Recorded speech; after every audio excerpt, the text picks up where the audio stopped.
These small, semi-soft bread rolls are placed on the table and are essential for mopping up any remaining soup, sauce, or just enjoyed simply with butter, salt, and pepper while waiting on the next course.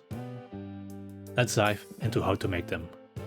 I start by gently warming 125 grams of water to lukewarm. Into the water I dissolve 5 grams of dry yeast. For the dry ingredients I use 150 grams of wheat flour and 100 grams of meal. This specific meal is a dark forest mix, with the main ingredients being wheat, rye and roasted barley malt, which gives the bread rolls a fantastic depth of flavor. But you can use any kind of meal or just make them completely with wheat flour. Last, I add 4 grams of salt to the mixture.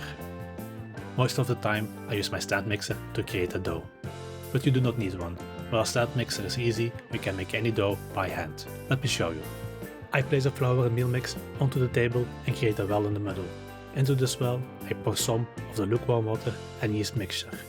Slowly I stir my hand in the well until all the water is absorbed by the flour, before I add more water. Once the dough starts to come together, I begin to knead. Do not worry about the sticky mess. As long as you keep kneading, the dough will become less sticky as the gluten structure begins to form.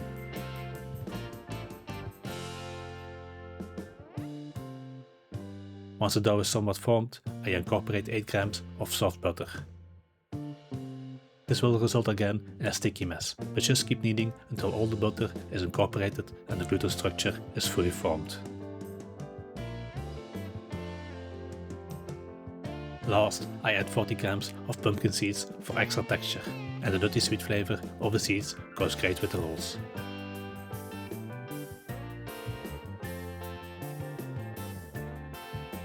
I divide the dough into portions of 40 grams each and roll them into neat little balls.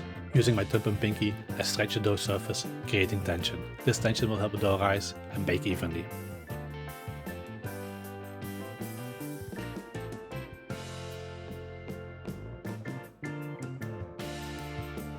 I let the dough rest for 20 minutes in a warm place or until they have doubled in size. While the bread rolls are proofing, preheat the oven to 220°C 430°F. If you enjoyed this deep dive, please subscribe to the channel and like the video. It will help me tremendously in continuing to bring the best of Belgian cuisine. I place my rolls into the hot oven and bake them for about 10 minutes. After 10 minutes, I take them out of the oven and let them cool on a cooling rack. They are now ready to grace your table and soak up every delicious drop of your next meal.